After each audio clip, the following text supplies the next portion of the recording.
isso aí, pessoal. Na continuação da discussão da aula passada, vou continuar hoje com o estabelecimento de regras de Feynman. Vou tentar fazer alguma coisa naquele caso geral que a gente estava trabalhando, discutir um pouco mais sobre aquele caso geral, estabelecer um procedimento sistemático para calcular uma expansão diagramática de uma função de n pontos e discutir como fazer a passagem das regras de Feynman no espaço de posições para o espaço de Fourier, que no final das contas é o que interessa para a gente vai sempre fazer as contas no espaço de momento. E, por fim, eu pretendo abordar um pouquinho o exemplo do modelo lambda Φ4, só para trazer a discussão um ponto um pouco mais palpável. Então, só para relembrar os resultados da aula passada, na aula passada a gente partiu de um funcional gerador e a gente conseguiu demonstrar um resultado importante, que era a função de Green de n pontos de uma teoria interagente, ela pode ser obtida a partir de um valor esperado no vácuo de uma teoria livre.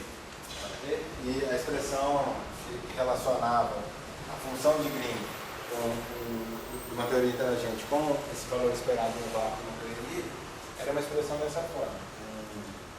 Valor esperado no vácuo de φ1 até Φn.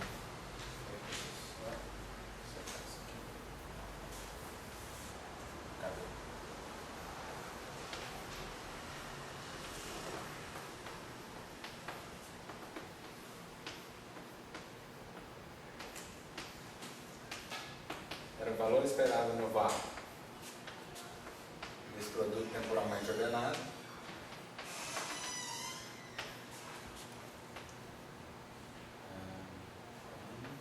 A exponencial da ação de interação e esse valor esperado no vácuo, um vácuo associado com a teoria livre. Okay? Isso daqui dividido pelo valor esperado no vácuo da exponencial da ação de interação, a parte interagente da teoria. Isso daqui também tomado com relação ao vácuo da teoria livre. Essa expressão é interessante porque o teorema de Wick diz para a gente como calcular uma função de Green de n pontos no caso de uma teoria livre. A gente sabe resolver uma função de Green de n pontos para qualquer valor de n no caso de uma teoria livre. Só para relembrar,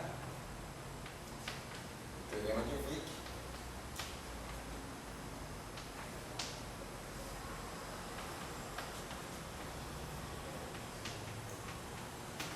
ele coloca para a gente que a função de Green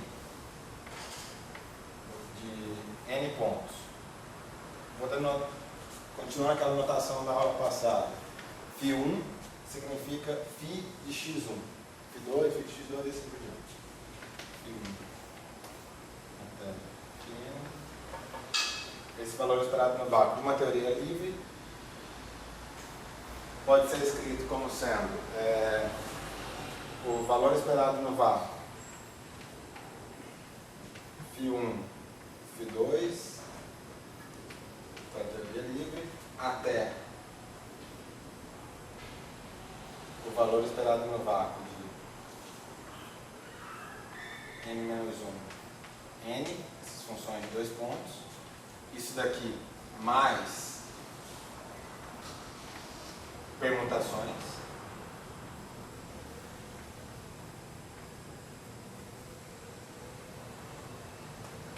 todas as permutações possíveis. Isso daqui tomar é válido para n par e para n ímpar isso daqui é igual a zero.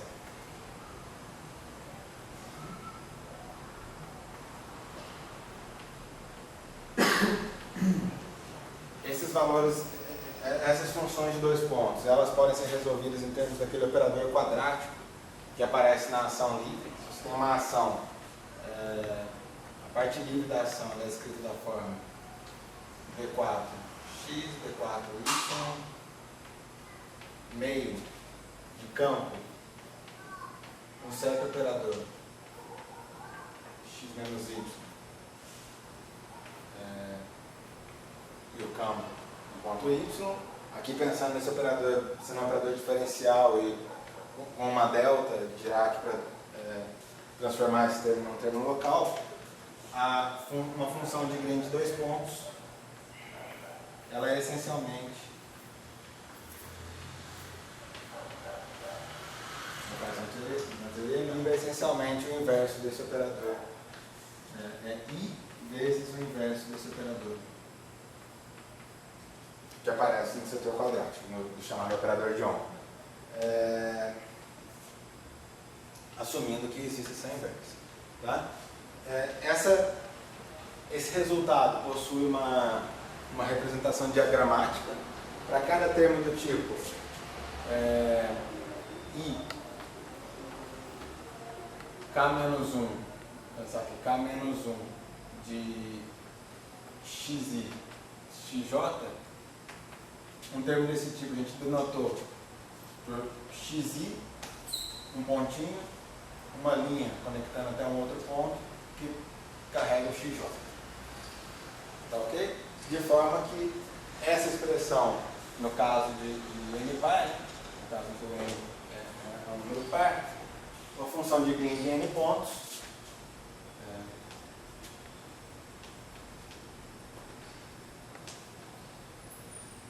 pode ser escrita em termos desses diagramas. A gente tem um diagrama, a gente tem aqui o primeiro termo seria algo do tipo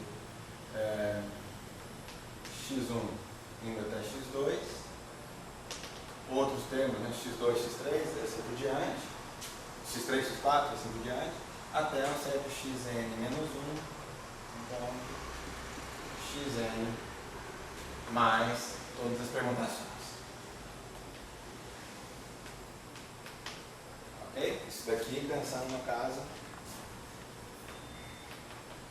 em que o n é um número par. Esse é o vácuo, né? Oi? Isso no vácuo não, na teoria livre. Valor de caráter no vácuo, uma teoria livre. Isso. Bom, isso daqui tudo vale para uma teoria livre.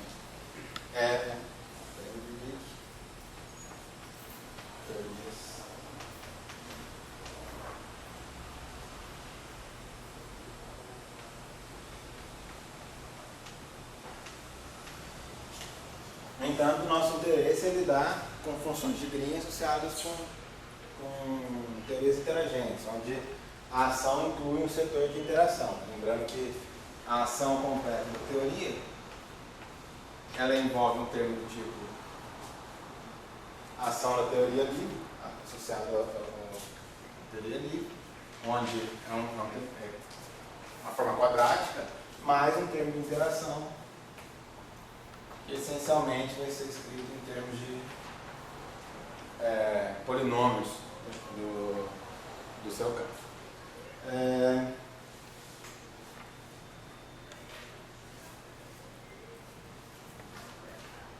eu só lembrar a notação que usou.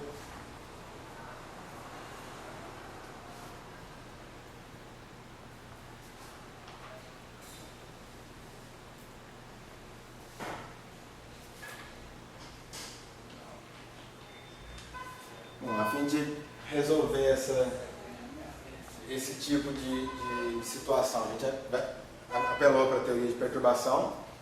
A ideia seria assumir que a ação interagente ela é pequena comparada com, ela tem uma magnitude pequena comparada com o setor da teoria livre, de forma que a gente pode expandir isso daqui em uma série de potências da ação de interação e então resolver ordem a ordem dessa série perturbativa. A ideia também é assumir que isso é pequeno o suficiente, de tal forma que eu posso truncar a minha série numa dada ordem e então desprezar os termos anteriores, os termos que viriam na a sequência sem perder muita informação física. Trabalhando aqui com essa ação, com essa expressão, trabalhando primeiro com o numerador dessa expressão para uma função de n pontos. A gente concluiu que esse objeto, o valor esperado no vácuo desse produto de campos do exponencial da ação pode ser escrito em termos, expandindo em termos de uma série de potências para a ação de interação, pode ser escrito dessa forma.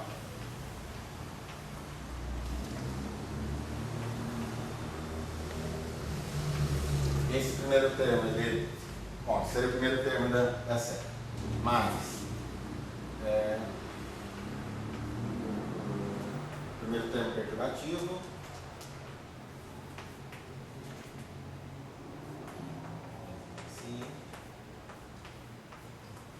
mais segundo termo da série perturbativa,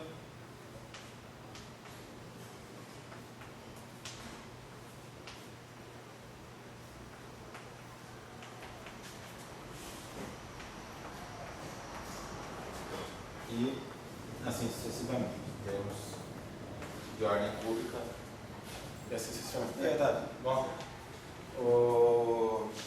Então a ideia é trabalhar com essa expansão para a minha função de Green de n pontos, quer dizer, para o numerador dessa expressão que descreve a função de Green de n pontos, e trabalhar ordem a ordem. Esse primeiro termo ele já está resolvido.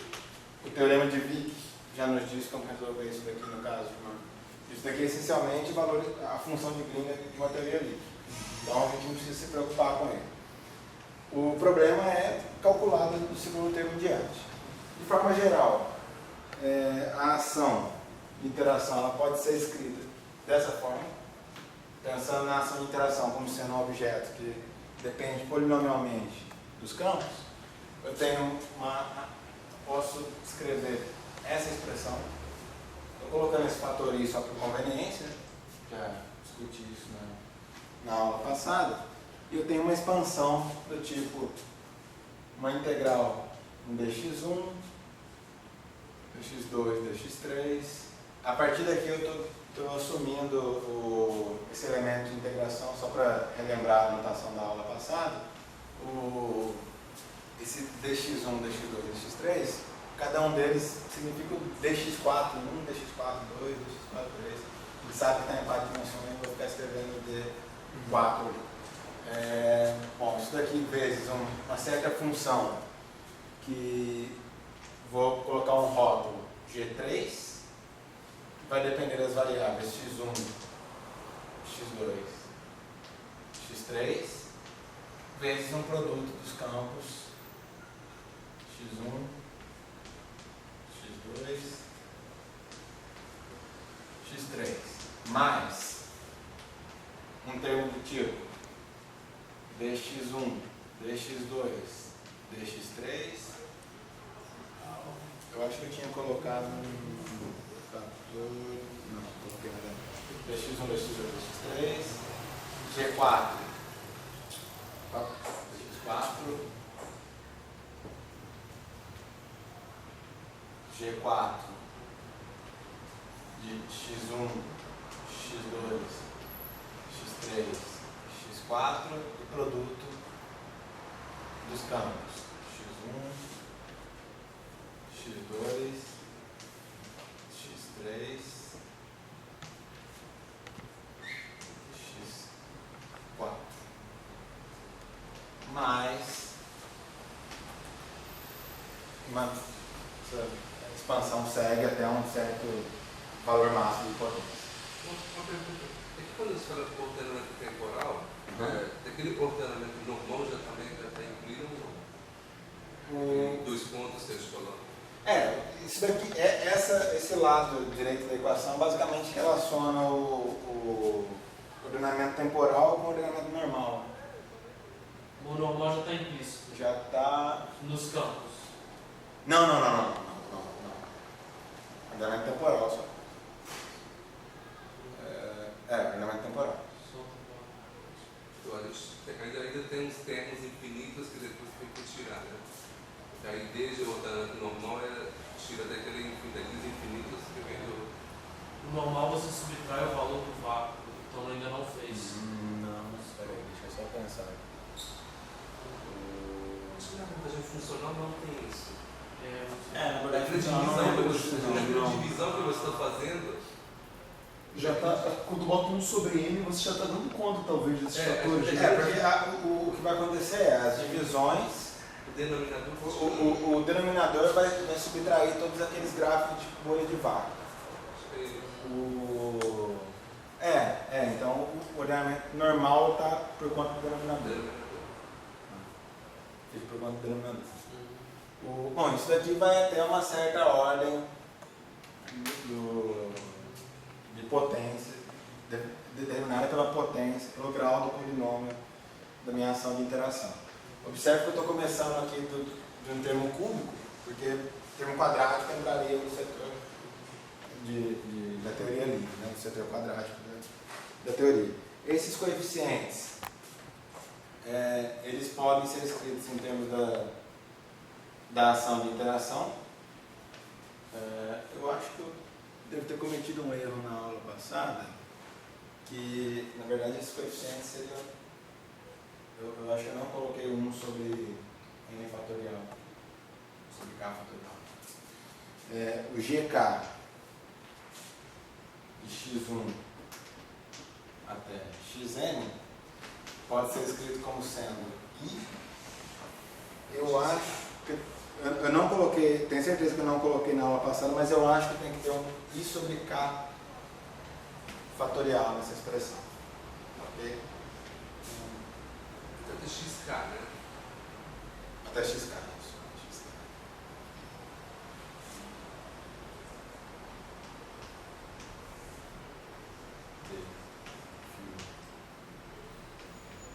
x1 d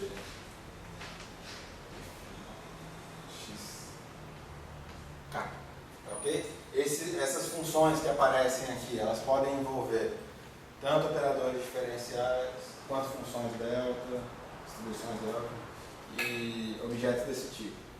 Por uma questão de localidade da teoria. Φ igual para 0, né? Oi? Φ igual para 0. Φ igual para 0. Obrigado. Φ igual a 0. Eu acho que realmente deve ter esse 1 sobre K aqui. Eu não coloquei na aula passada. Não coloquei porque não está nas minhas notas também. Mas Eu já assisti, você lembrou disso. Por uma questão de localidade, esse G de K, ele pode ser escrito dessa forma: G de K de x1 até xn pode ser escrito como sendo um certo G-til de K de x1 até xn. Eu tenho uma integral que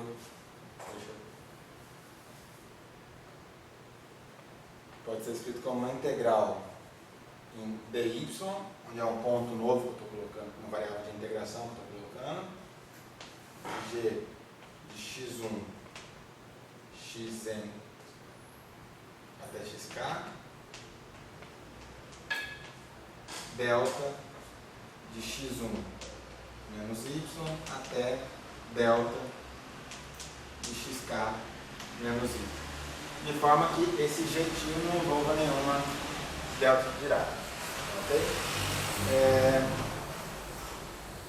Além disso, só renomeando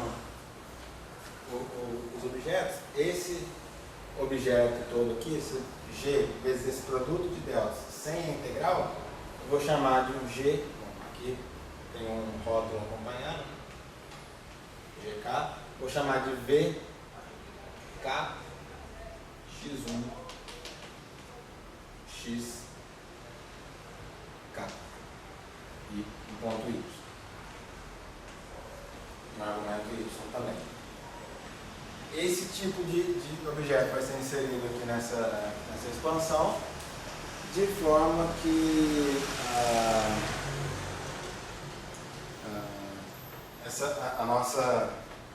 esse termo I vezes a ação, I vezes a ação de interação, vai envolver agora uma integral dy, dx1, dx2, dx3, v, k de V3, de x1, x3, x2, x3, y, aquele produto de campos,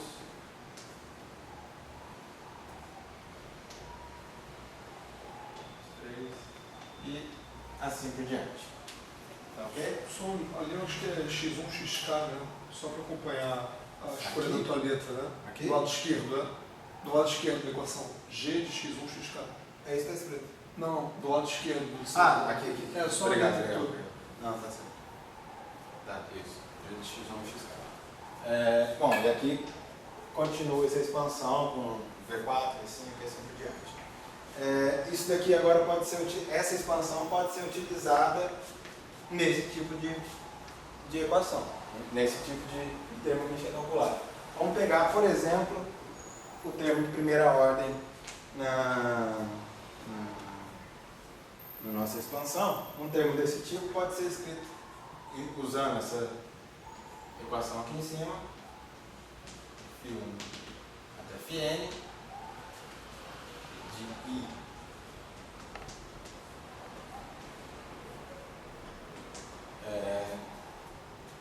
ação de interação, esse valor esperado no vácuo pode ser escrito agora em termos, expandido em termos dessa convenção nossa para a ação de interação, e eu vou obter um resultado desse tipo. Valor esperado no vácuo. Integral dy, dx1, dx2, dx3, vezes esse objeto aqui, V3,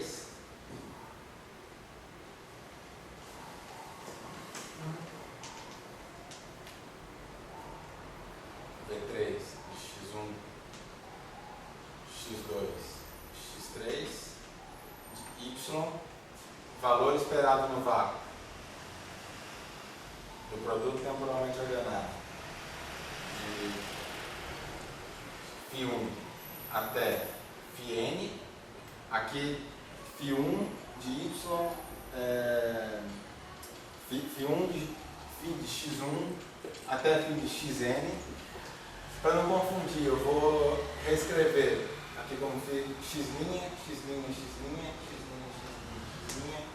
aqui eu vou escrever como φ', como sendo φ de x1' e assim por diante. E agora aqui viria, vem φ1', φ2', φ3', e fecha esse valor esperado no vácuo. Mais a continuação dessa expansão aqui para a ação de interação. Eu não entendi aquele jeitinho que você definiu. O que é a razão? Só para separar a dependência da delta. Só para separar a delta.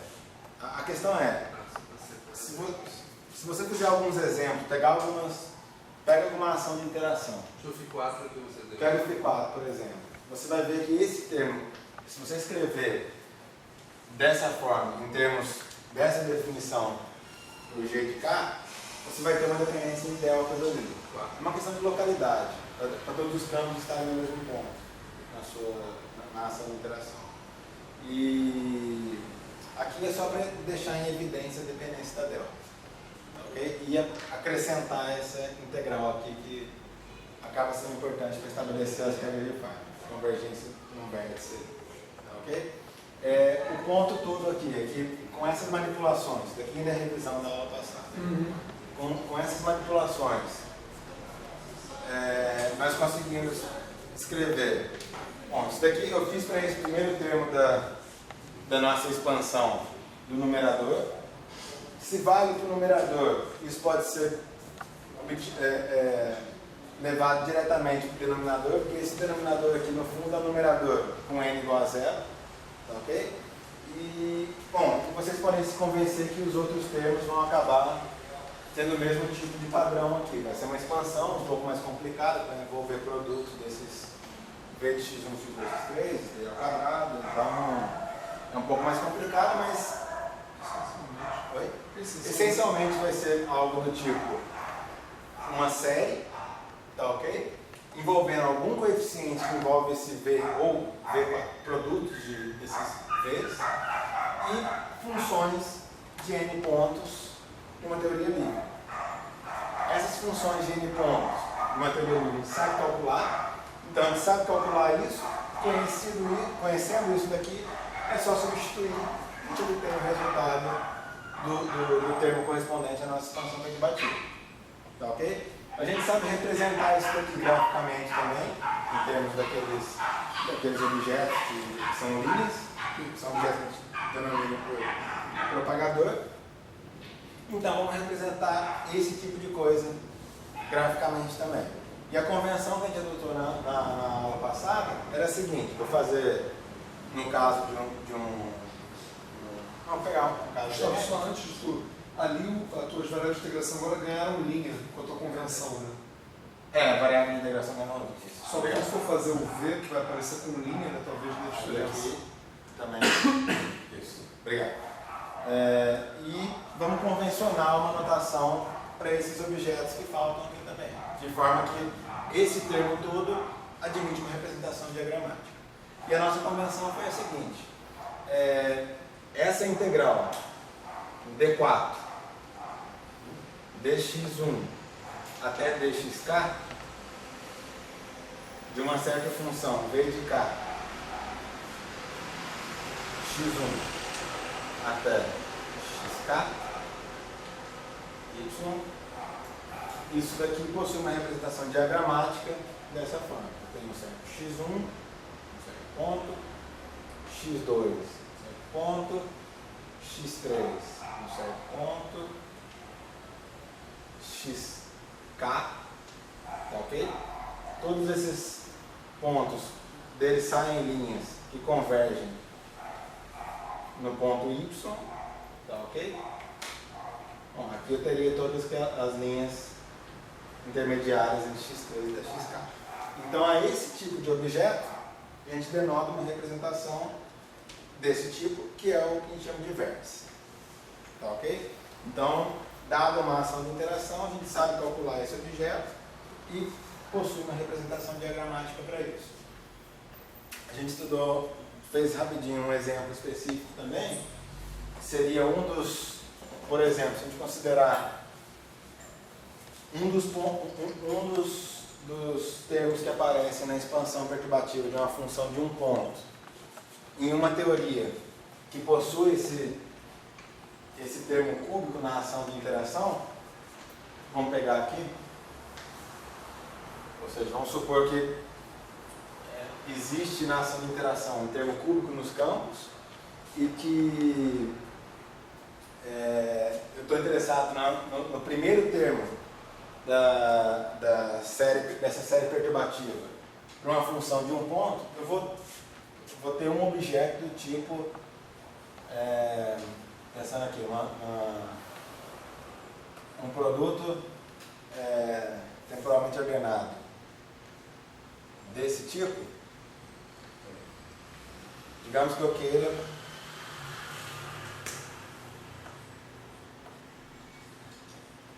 isso daqui.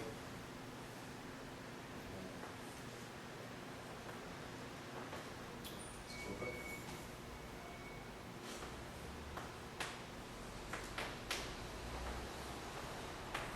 Um dos termos, vamos colocar esse tipo de objeto, ele contém um dos termos desse tipo de objeto, vai ser algo do tipo uma integral em y dx1 linha, dx2 linha, dx3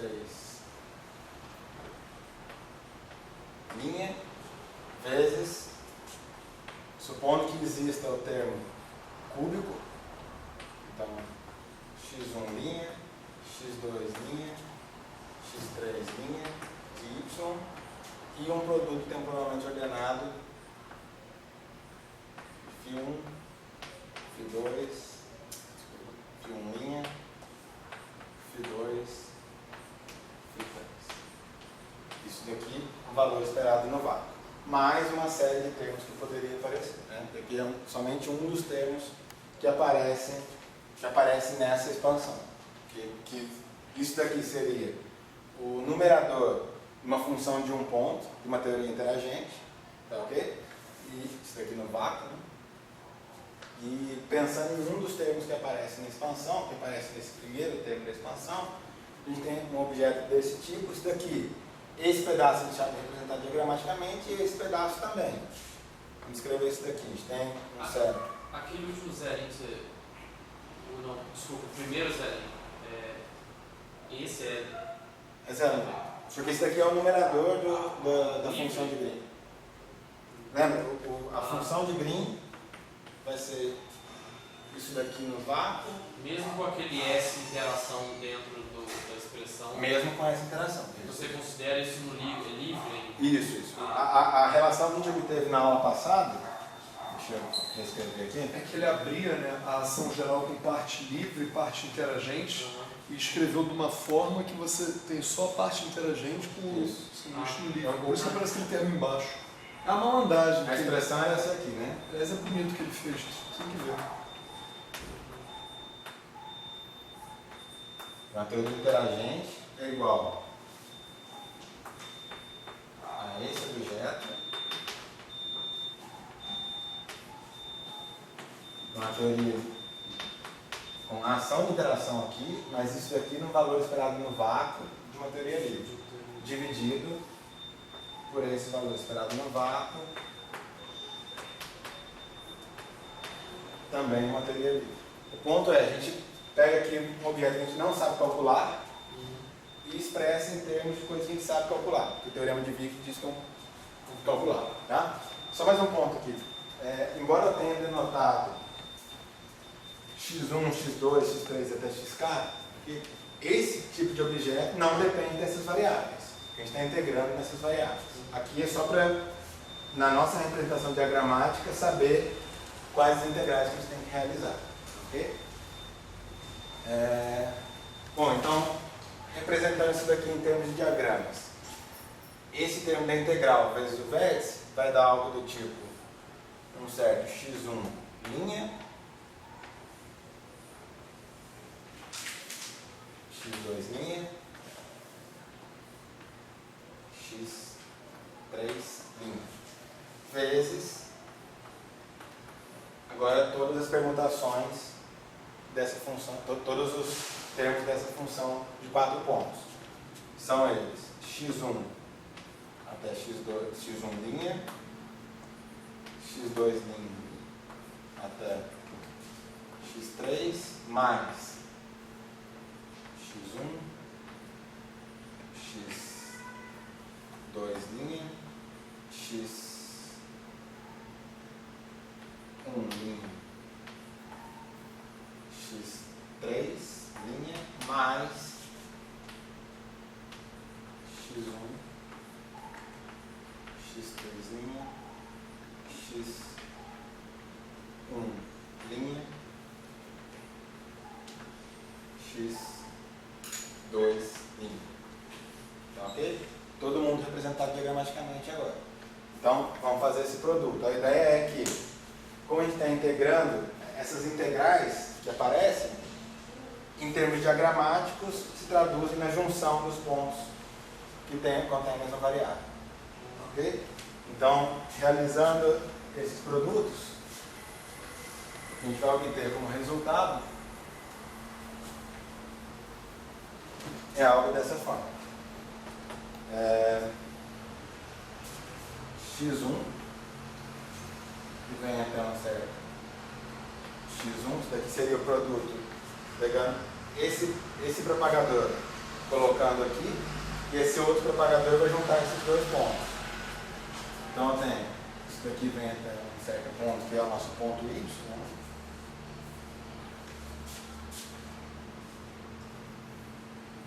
x2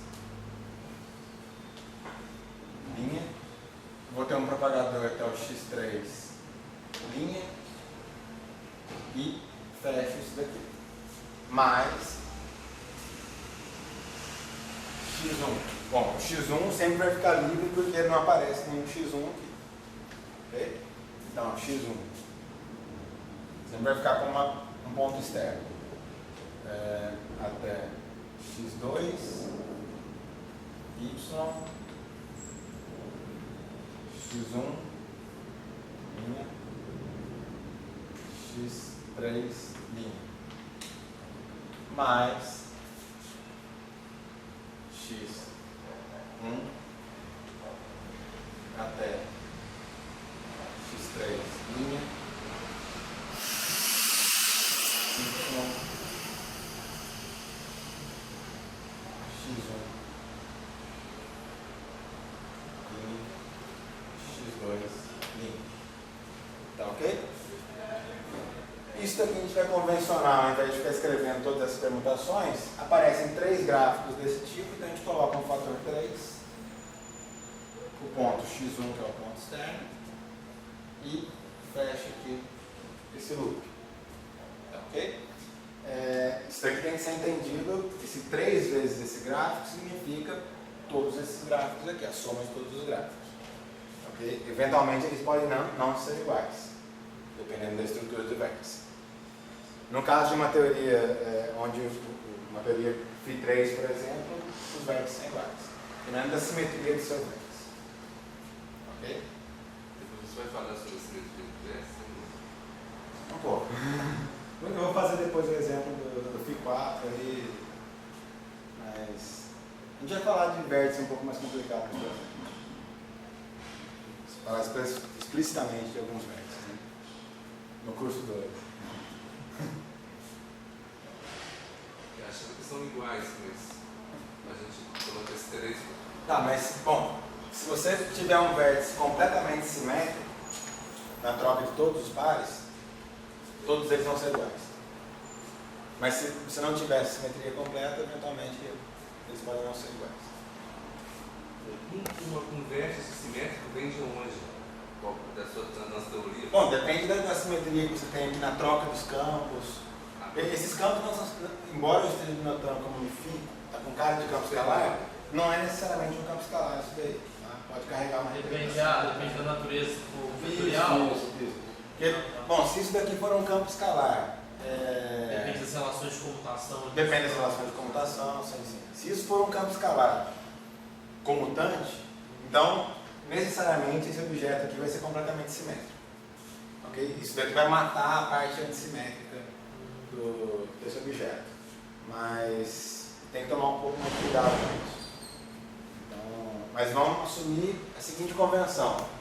Esse fator 3 aqui indica que você tem 3 gráficos e você tem que escrever a soma de todas as permutações. Tá? Isso daqui tem que ser entendido como isso. Tá? Bom, agora sim tu começa a parte nova. Eu tinha parado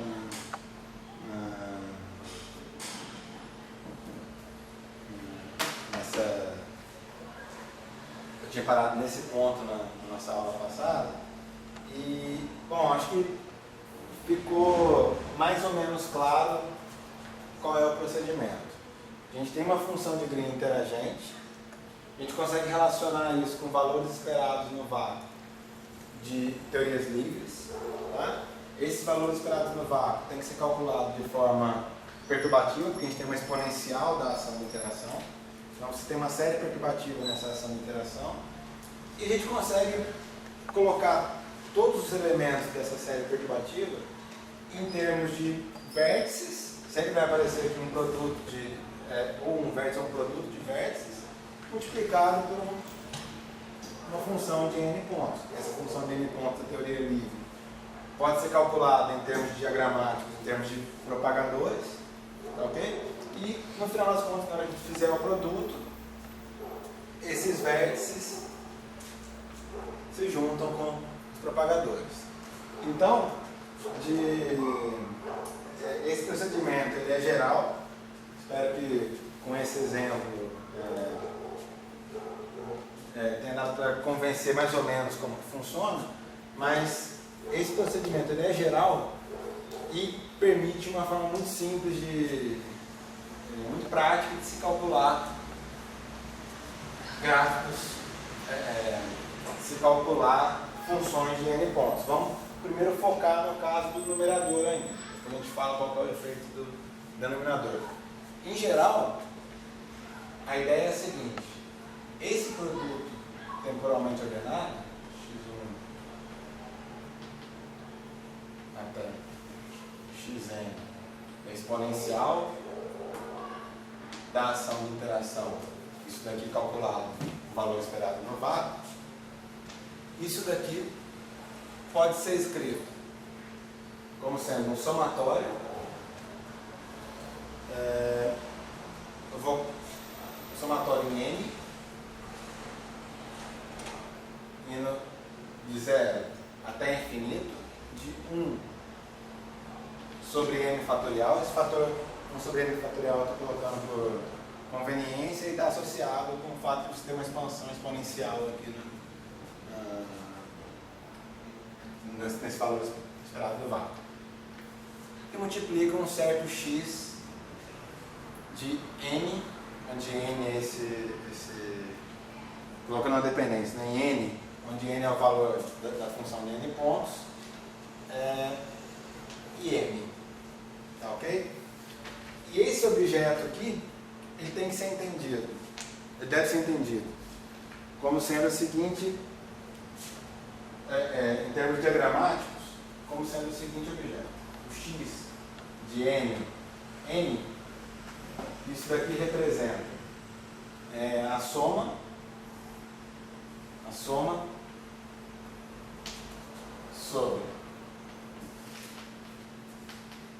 a soma de todos os gráficos,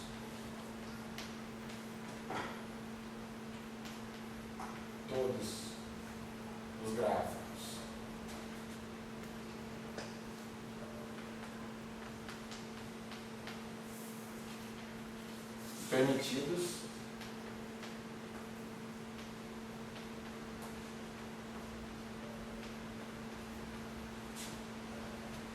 com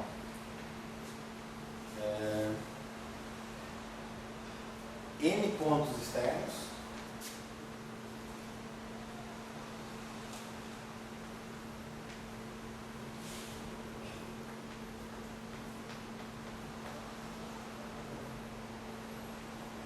e n vértices.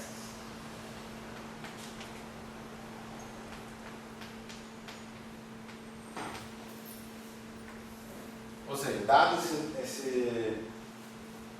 esse objeto que vai do numerador da função de green de n pontos de uma teoria interagente, a gente pode expandir isso em termos de uma série, em que cada termo da série vai ser representado por algum gráfico ou por uma soma de gráficos, sendo que isso daqui envolve a soma de todos os gráficos permitidos. Já vou dizer o que eu quero dizer, já vou estabelecer o que significa permitido, que envolve n pontos externos. Pontos externos são pontos desse tipo. Então, o x1 nesse caso? x1 ou são os pontos que aparecem no argumento do lado esquerdo dessa equação, ok? Que são os pontos que isso daqui vai te dar em termos de expressão matemática, vai te dar uma função dependente de n pontos, então são esses n pontos. E cada termo desse somatório vai estar associado com um certo valor de n, e cada gráfico desse termo pode conter somente o número de vértices correspondente ao termo que você está trabalhando na sua série de expansão. Falta estabelecer as regras que definem o que são gráficos permitidos.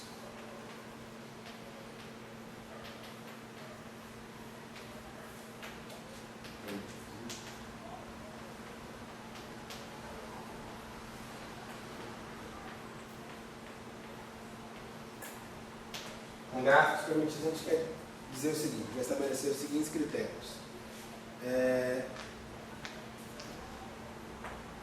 somente os pontos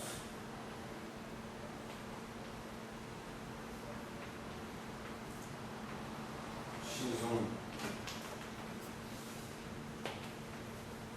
xn podem ser pontos externos.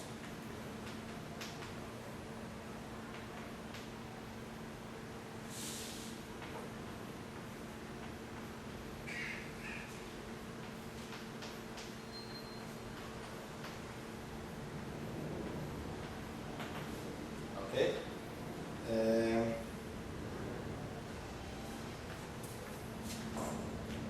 São ao todo 4 regras aqui.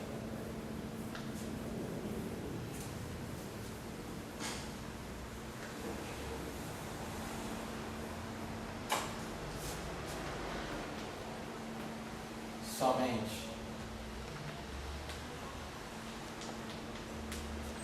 os vértices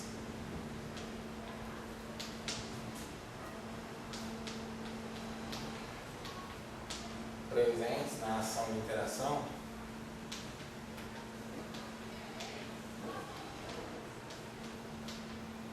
presentes em SI podem ser utilizados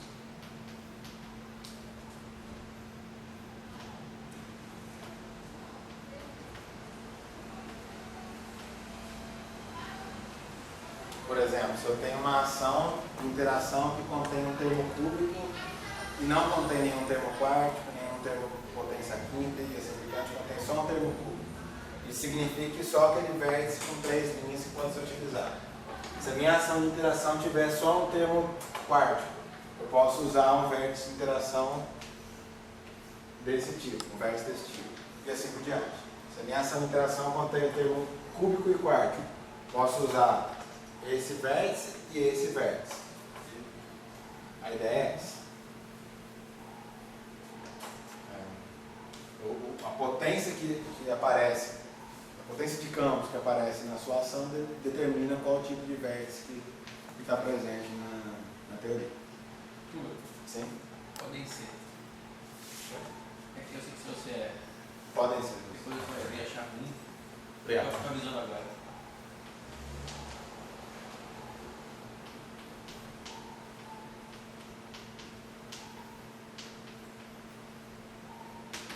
Valeu. A terceira regra é de que gráficos conexos podem ser gráficos conexos e gráficos desconexos podem ser utilizados. Já explico quem são eles. Conexos e gráficos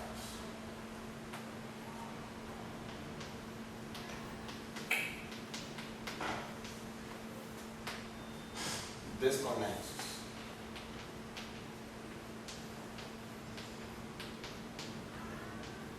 São válidos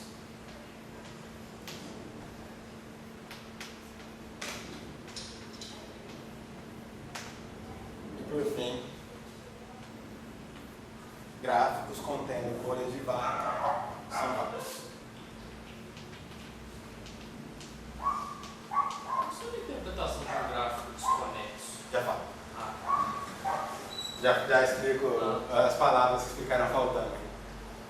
Quando tu coloca uma regra quarta dessa, tu já está levando em conta que eles vão sumir com a normalização. Não, aqui ainda não. Não, digo assim, você está deixando eles entrarem porque você sabe que aquele fator está Eles vão embaixo da aparecer. conta. Não, se você fizer a conta, eles vão aparecer. Entendi. Se você fizer as contas, eles aparecem. Se você... Nesse caso não apareceu nenhum, mas se você pegar uma função, por exemplo, uma função de 2 pontos, Os pontos já aparecem. e fizer essa conta, você vai ver que vai aparecer gráfico que corresponde ao que a gente vai chamar aqui de bolha de vaca. Ok? Gráficos contendo áreas do tipo bolha de vácuo,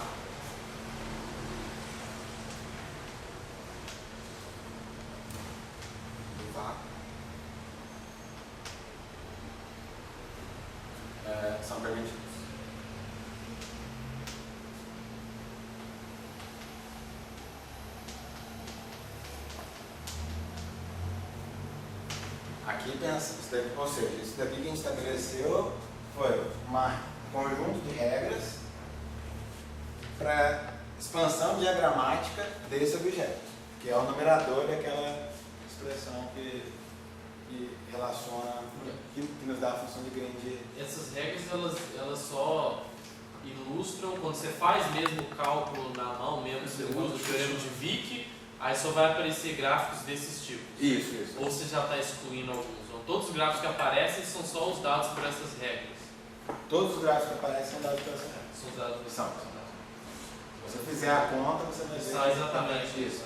A ideia é, eu não conheço nenhum tipo de demonstração para isso, mas a ideia é, aquela expressão que a gente estabeleceu envolve propagadores, envolve vértices. E se você olhar para a expressão, o que você vai perceber?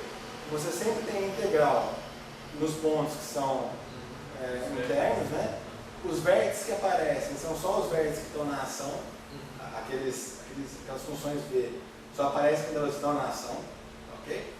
E sempre vai ter uma dependência. O resultado sempre depende de argumentos, desses argumentos dos pontos x1, x2 até xn.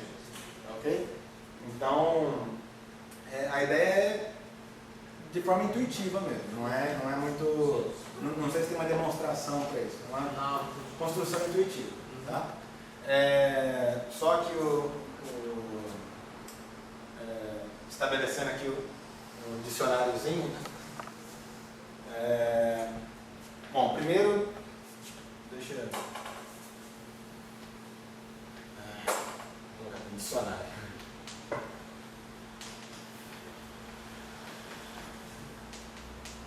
Vou explicar algumas palavras que aparecem aí.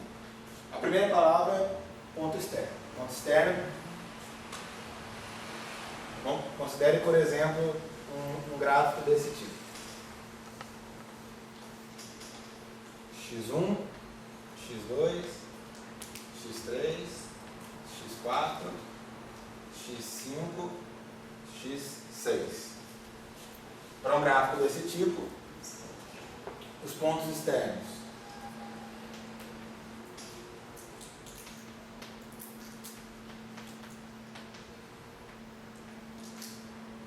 são x1, x2, x3 e x4, e pontos internos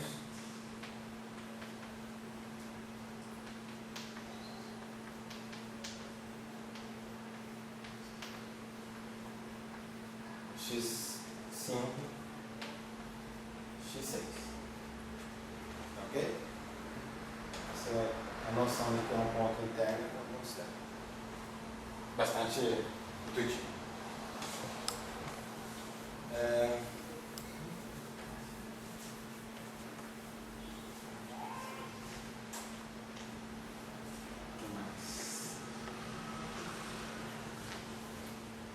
Gráficos conexos e gráficos desconexos. Considera, por exemplo, um gráfico. Vou colocar dois gráficos aqui e a gente classifica. Esse gráfico e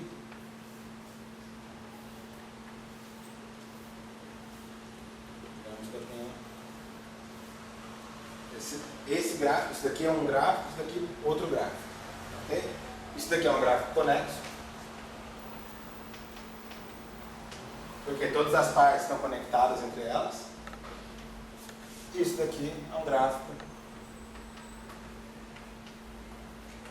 desconexo, onde eu tenho partes que não estão conectadas.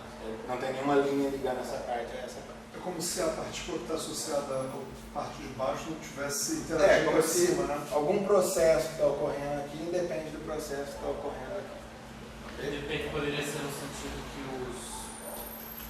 não são causalmente conectados? Não depende nem da questão de causalidade nesse caso, mas não, você vai ter por exemplo, pensa em termos de matriz S. Você vai ter um processo, um feixe num dado experimento e outro feixe, e esses dois feixes não interagem entre si. Não é nem por uma questão de causalidade ou não, mas pode ser, por exemplo, uma separação, mas não uma separação que Não, isso.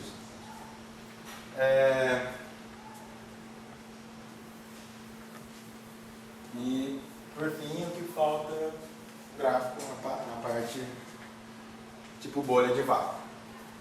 Bolha de vácuo, um exemplo, é algo assim.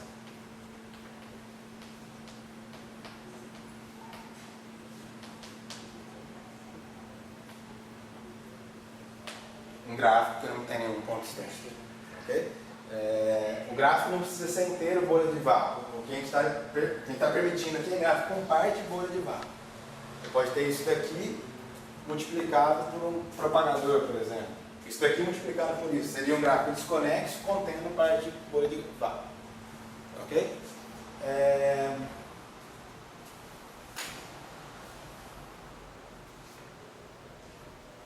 Bom, então... ok, a gente tem aqui um conjunto. Só aquele último do gráfico desconexo, aquele de baixo aqui seria uma bolha de vácuo? Não, tem ponto externo. Tem ponto. Tem Ah, tá. Eu poderia ter isso aqui em vez disso aqui, por exemplo. Entendi. Isso daqui é um gráfico desconexo, se isso tudo for um gráfico só. Isso é um gráfico desconexo contendo bolha de vácuo. Isso daqui é um gráfico desconexo sem bolha de vácuo. Tá? Então a gente tem uma expressão que permite representar diagramaticamente esse tipo de termo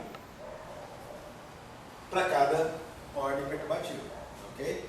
A questão é, para cada, em geral, tipicamente, né, a gente tem para cada vértice carrega consigo uma constante de acoplamento e a gente faz uma expansão perturbativa em termos dessa constante de acoplamento. Tá? Então, por exemplo, um vértice se essa constante de acoplamento for pequena, um gráfico com 2 vértices vai ser menos relevante do que um gráfico com um vértice só. Você tem alguma coisa ao quadrado somando com alguma coisa à primeira potência. Se essa coisa for pequena, a primeira potência é mais relevante. Ok? Uma coisa que eu não lembrei. Ali você apontou aqueles, os 2 nozinhos da bala. Isso. São vértices. Sim. Mas são pontos internos. São pontos internos. Então, como que tem um vértice que não é ponto interno ou um ponto interno que não é vértice? Não, o ponto interno ainda aparece no vértice. Tá. Posso usar como... Sim. É que aqui era só... O objetivo aqui era estabelecer os... Diferença do externo e interno. Não, valeu. Essa nomenclatura eu nunca vi por aí. Eu estou introduzindo só para a gente... Essa foi a forma recente que eu pensei... Isso são as regras de Feynman? São as regras de Feynman. Pô, então bota fanfarra nisso. Bota Não, letra calma. grande. As regras de Feynman eu ainda vou... É a regra de Feynman para esse... Tá. A gente vai chamar de regra de Feynman o objeto completo. Tudo bem. Okay? Mas, no fundo, é isso. Você tem um conjunto de gráficos de Feynman, que são construídos de acordo com um conjunto de regras de Feynman. Tá? Regras de Feynman para esse objeto aqui. Tá. Então, vamos calcular uma expansão, uma dada série perturbativa para um tipo específico de interação. Vamos considerar uma teoria que possui somente o termo cúbico na ação de interação, ou seja, isso daqui é diferente de zero.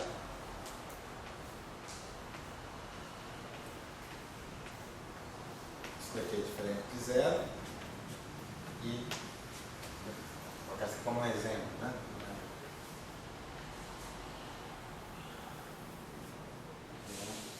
Exemplo.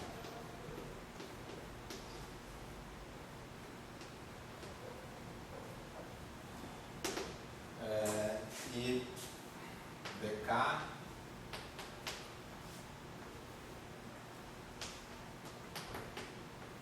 e ficar isso daqui igual a zero, onde k é maior do que 3.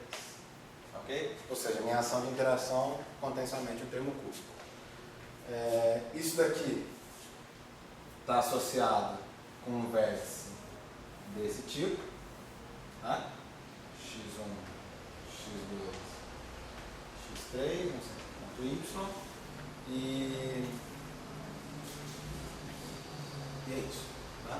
Vamos calcular os... Deixa eu ver até onde que eu fiz. Os dois primeiros termos da expansão perturbativa de uma função. O denominador correspondente a uma função. O numerador correspondente a uma função de 2 pontos. Ok?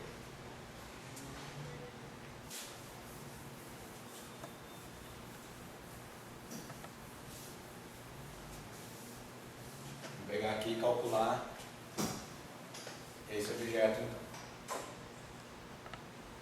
Φ x2 exponencial.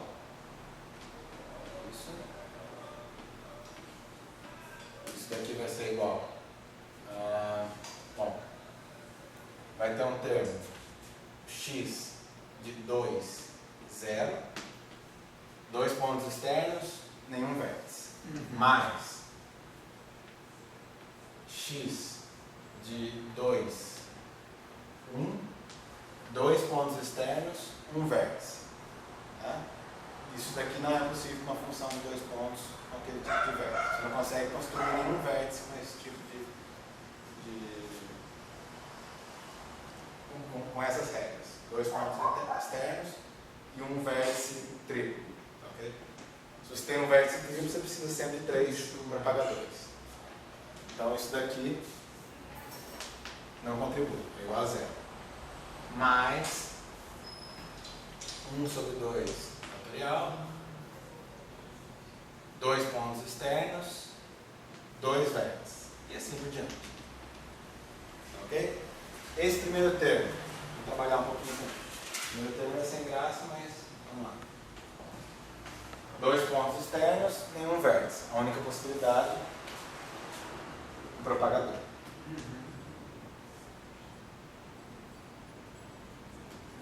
Ok? Agora o segundo termo da contribuição. Vai ser algo do tipo.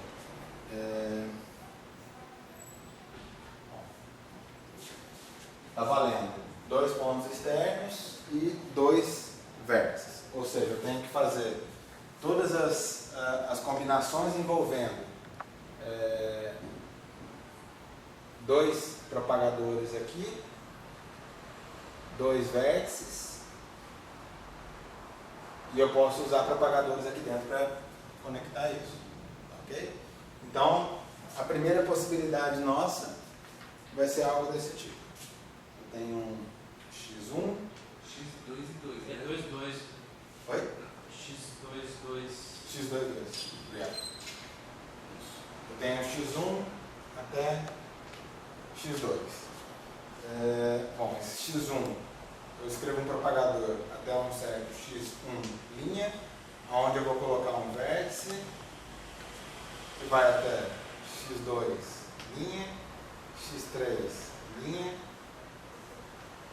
um propagador até x2 duas linhas, propagador até x3 duas linhas, um vértice, x1, não, desculpa, x1 duas linhas e um propagador conectando isso daqui. Esse tipo de gráfico pode ser escrito com outras 35 permutações, mais 35 Porque permutações. Okay? Você pode vir aqui, por exemplo, a primeira perturbação seria troca x1 com x2. Depois eu posso vir e troco x1 com x3. E assim por diante. Tá? O total dá 36 gráficos. Mais.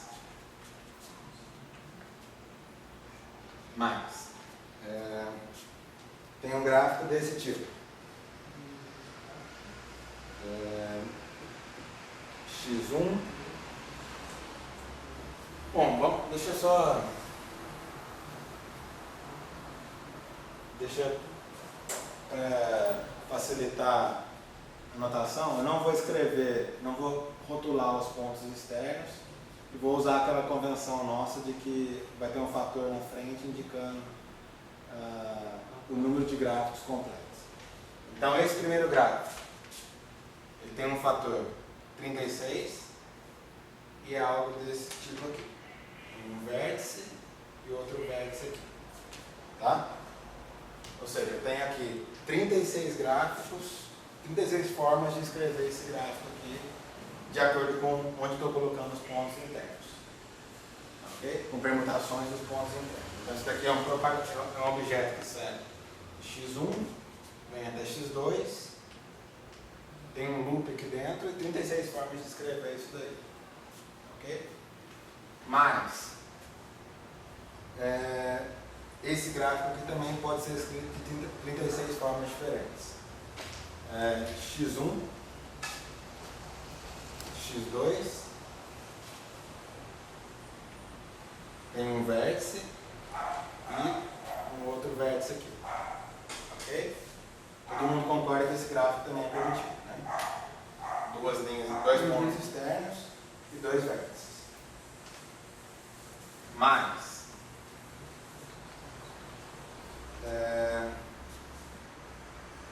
agora eu posso ter um ponto externo aqui e um objeto desse tipo. No fundo é o produto daqueles vértices que a gente obteve no caso da função de um ponto, né? Naquele primeiro exemplo nosso. Esse tipo de vértice pode aparecer 18 vezes. Esse tipo de gráfico pode aparecer 18 vezes. Veja que é um gráfico desconexo. Os dois primeiros são gráficos conexos, esse daqui já é um exemplo de gráfico desconexo. Mas, agora eu tenho mais 9 formas de escrever algo desse tipo. E um propagador aqui. Mais um gráfico desconexo. Esse aqui, além de ser desconexo, contém uma bolha de vácuo, um termo que não tem nenhum ponto externo. Ok? Mais 6 permutações de gráfico desse tipo aqui. x1, x2 e um objeto assim.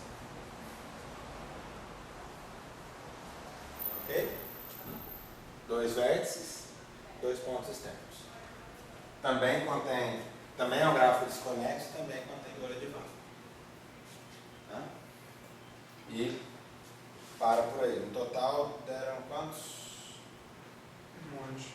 Quer dizer, a gente tem que ter a criatividade. Mas então, tem uma coisa, vamos lá. No total daqui dá 36 mais 36 dá 72, certo? 90, 105. 105 é 8